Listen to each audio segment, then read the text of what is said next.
Good morning, good morning, good morning, good morning, good morning. How is everybody today? I'm probably busy working.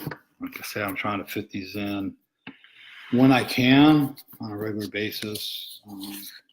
Because in the last month, my schedule has gotten really busy, which is a good thing.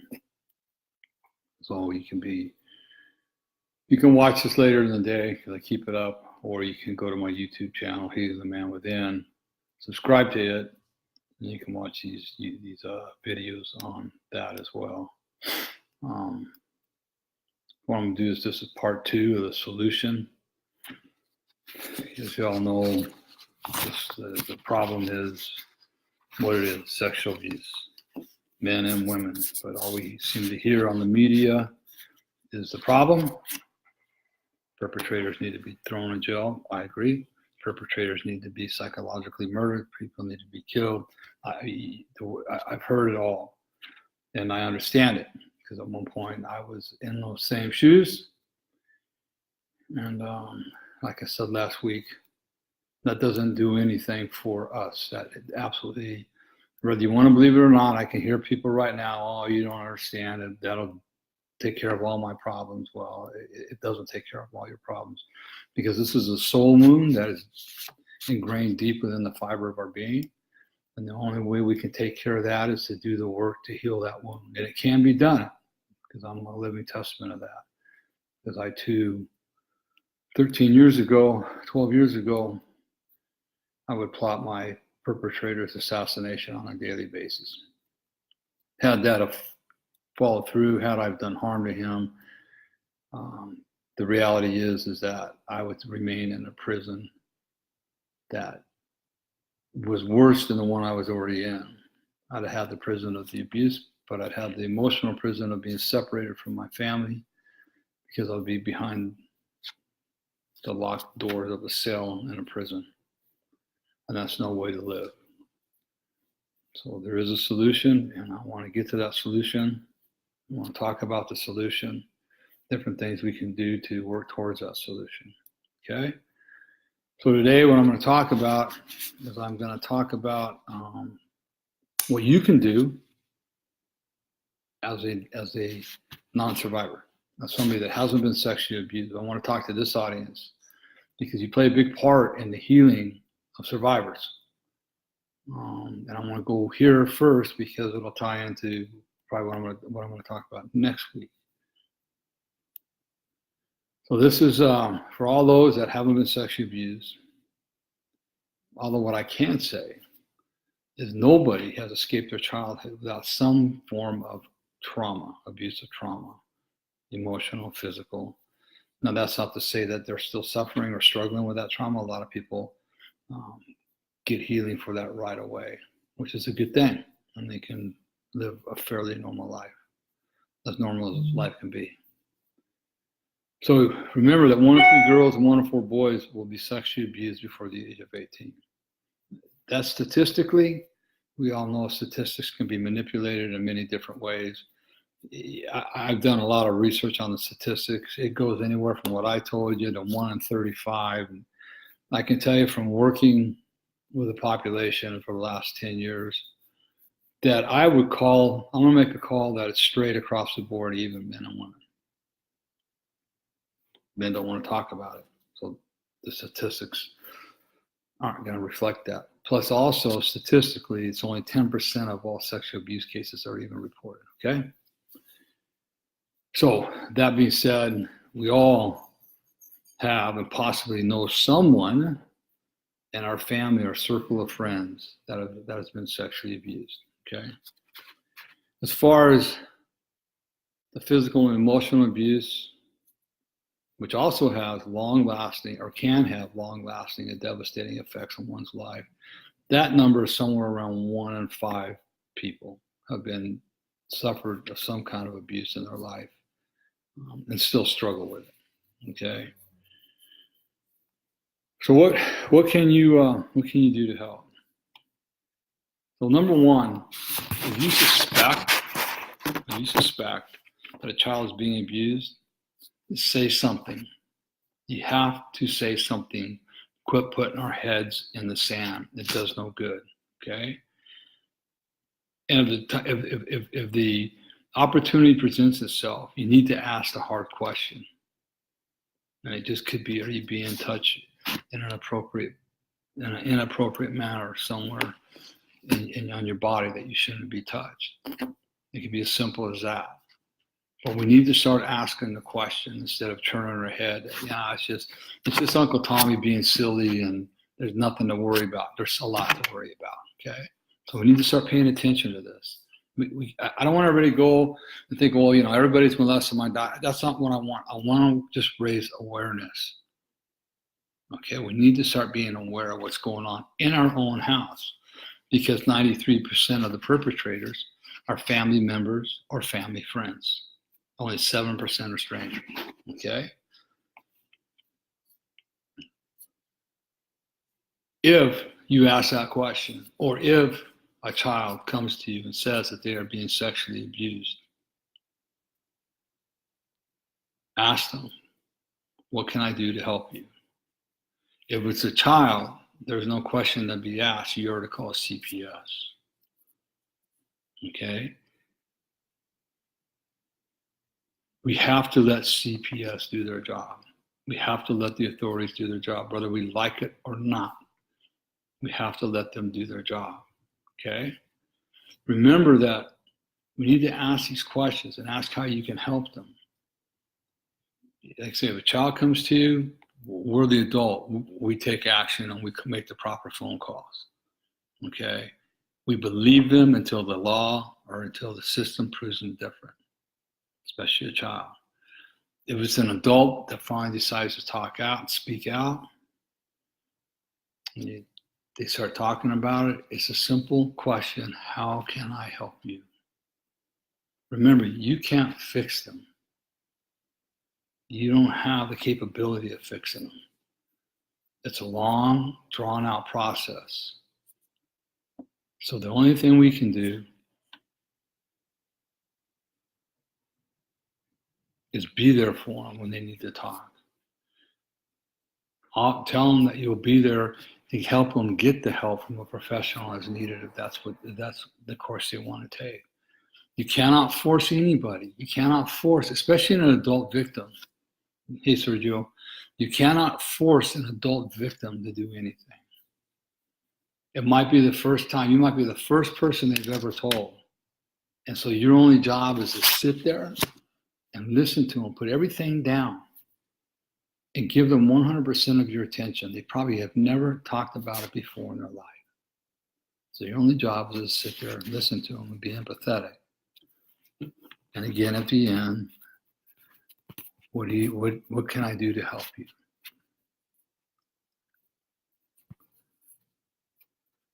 Let me ask you a question. Would you rather have someone mad at you because you spoke up,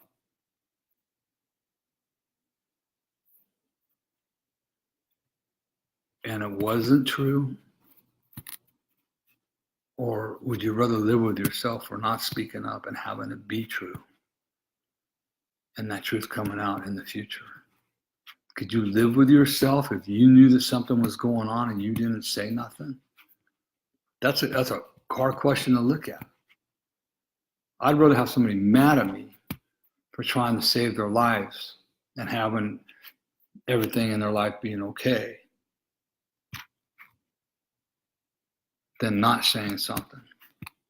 An example of that is I had a good friend who was like a brother to me in the program of Alcoholics Anonymous.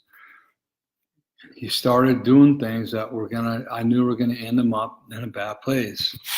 And I never was accusational with him. I told him about how things affected me and what I'd done in my life when I saw this stuff going on. He was like a brother to me, so I could talk to him in a real personal way. And he eventually just cut me out of his life. But what I did is I told him what I saw and what was going to happen. And everything that I told him was going to happen and be continued on the journey happened. He lost his wife. He lost his entire family. He lost his home. And eventually he lost his life. Now, the reason I'm telling you that is because when I heard about that, I was heartbroken. But I wasn't second guessing what I said to him because I told him the truth with love. I did my part. It wasn't one of, oh, if I just told him, maybe if I just, this is what I see. If you go down it wasn't none of that because I did all that with love. He chose to cut me out of his life, and eventually he lost everything, including his own life. So I would rather have you mad at me than not say nothing and live with the consequences of something happening to you or your child along the way.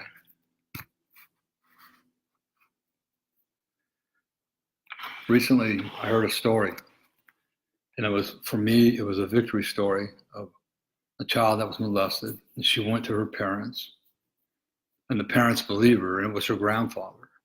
And the parents believed her, and they asked her, "Are you sure you're telling us the truth?" And yes, I am telling you the truth. And mom said, "I'm going to believe you, and if it comes out the wrong way, we'll deal with that at the end. But right now, I'm going to do everything I can to help you." All right. So she believed her child. They got her in a facility to help her, a well-known facility out here in the desert, to help her out for 1 year. And the grandfather was found guilty. She believed her child. It was the mother's father that was doing this. But she believed her child above all else and got her the help she needed. And I see that girl right now, and she's a happy girl. I've seen a lot of abuse victims at that age. They're not so happy. They got their head hanging down. So we have to speak up. We got to quit putting our heads in the sand, okay?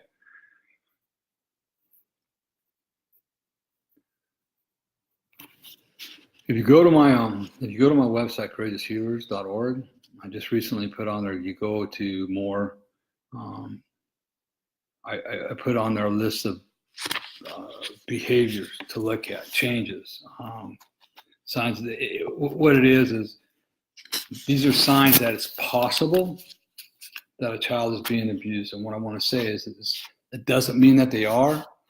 And it's more or less if you have a child or a student or somebody that is well-versed and well-dressed, seems to be good at school, kind of athletic, but all of a sudden they start wearing baggy clothes or you can't see there's a whole list on there. There's a chance that there's a chance that abuse something's happening that we as adults, that we as parents need to start asking some serious questions about. Okay? Going from an A student to barely graduating, quit playing the sports they like to play. They quit believing in themselves. They take longer showers than normal, or they don't want to shower. They wear the baggy clothes so that people can't see what their body looks like. They got, and this is in the 110-degree weather when it's summer outside. They wear hooded T-shirts so people can't see their eyes. Okay, we need to start looking at this, especially if it's a sudden change in behavior and sudden change in friends. That list is on my website, so you can get a whole list of it. But again, it doesn't mean that they're being abused, but it means that you might want to take a look at this, especially with a sudden change. Okay. The other thing you can do too that is really helpful is purchase my book, Healing the Wounded Child Within. Okay. When my wife read the book, she's the first person I ever told I was sexually abused before we got married. So she knew I was abused. She knew everything about my life. She saw everything. She saw the happy. She married the Randy that she fell in love with. She saw the radical change in behaviors. And when she read my book, she couldn't understand it. Why is Randy like this? I don't get it. This wasn't the Randy I married. What happened? Where's the change coming from? And here's what she said. When I read the book, I fully understood why Randy was acting the way he was acting. It's all in the book. The behaviors, why we change, why we do the things we do. And I've had other readers, countless other readers, tell me the same thing. That now they can understand why a person might be acting the way they're acting, especially if they were abused. It's just, things happen And we can have a wonderful life for a very long time as adults. And then one day it all changes because it all catches up to us. Okay? So you can also you can get my book on my website as well. There's a direct link. If you go to my books, there's a direct link to Amazon right there. Okay, so real quick. No, not real quick. So why don't we tell? So often people would ask, why don't we tell? Why didn't you ever tell anybody? Why don't little kids tell anybody? Believe me, I've got 100 reasons why, okay? 100 reasons why. There's probably some in my book, and I could go into a lot of detail, but for time's sake, I'm going to go through the list that I have here. So for men, the societal rules for men is don't be weak. We should have been able to protect ourselves. Don't show emotions. Suck it up, be a man. The emotional pain we live with is overwhelming, yet we feel we can't say anything. Because when we do, we'll look like less of a man. Don't ask for help. Because if I ask for help, they won't believe me. And that happened to me, not on sexual abuse, but on other things, countless times. Or this is the one that really gets everybody. If I'm heterosexual, they'll think I'm gay. And if I'm gay, they'll think I asked for it and say I deserved it. Don't cry. Whatever you do, don't cry. I'll give you something to cry about. Like we really need something else to cry about. And don't show your weakness. To admit it happened would show how weak I am. And that could go for a woman as well. I will say this, it's wrong. To admit it happened shows how strong and courageous you really are.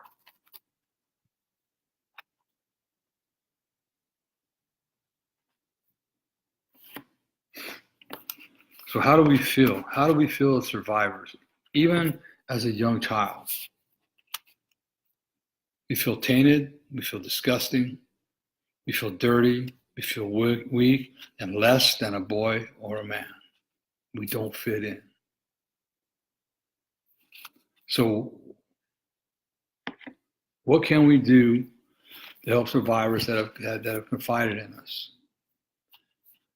Listen to us and hear us without judgment, and without trying to fix us. Believe us. Don't doubt what we're saying. These stories can't be made up.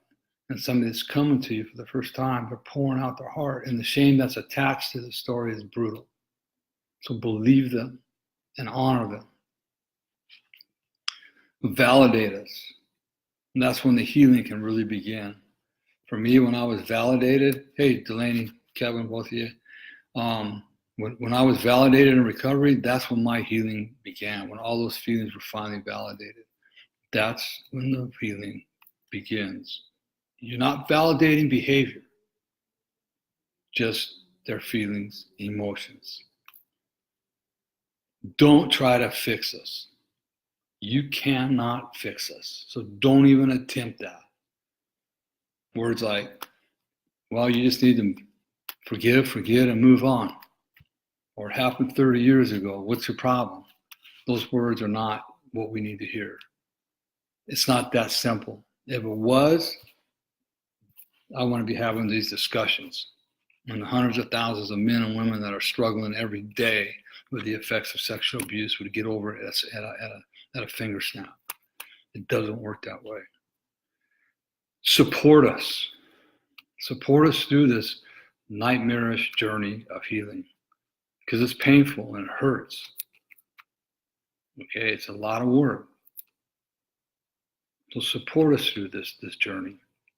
Be there for us. And sometimes just sitting down and letting us talk or cry is the support that we need. My wife was the best at it.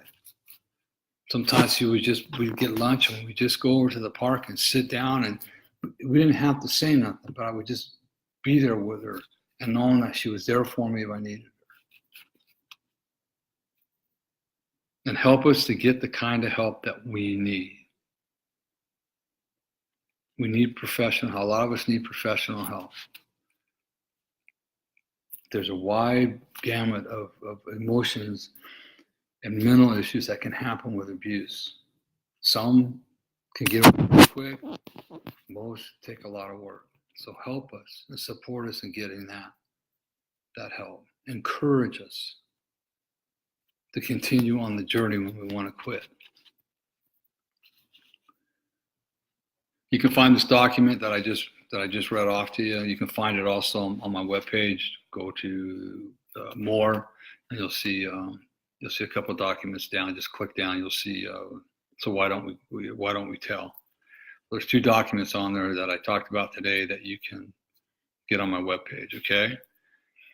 So in closing, you can be a big part of the solution by following some of these guidelines, of which the most important is listening and believing without judgment when someone confides in you, without judgment. Just listen, zip the mouth, put the phone away, put the computer away, turn the TV off, and sit down and connect with the person. Okay? Without any judgment. Remember, you get a copy of my book, Healing the Wounded Child Within. I promise you, it will help you get a better understanding of why people do the things they do and act the way they do. So you can visit the Courageous Healers website, courageoushealers.org. You can get my books, the 2 documents, and there's other information on my website as well. If you're interested in finding out more about my transformational life coaching, or Love Your Life Stories personal development workshops, shoot me an email at courageoushealers@gmail.com with whatever questions you have about life coaching, about the Love Your Life Stories personal development workshops we do, or about the subject today. And I'll try to answer whatever questions I can for you as quick as I can. Okay, I literally answer all my emails. It might not be that day, but no more than a day later, I answer all my emails. I check them all personally. Okay, so join me next week for step 3 of the solution, which will be a continuation of this, but it will be for the survivors. Okay, so until then, remember, if nobody tells you they love you today, Randy does. More importantly, God does. Be blessed, everybody. Have a great rest of the week, and thanks for joining me. Hey, I'm going to put this on my YouTube channel. Please post and like and share this video with all your friends, and then go to Healing the Man Within YouTube and subscribe to that for me. I really appreciate it. Okay? Talk to you all later. Have a blessed day. Goodbye.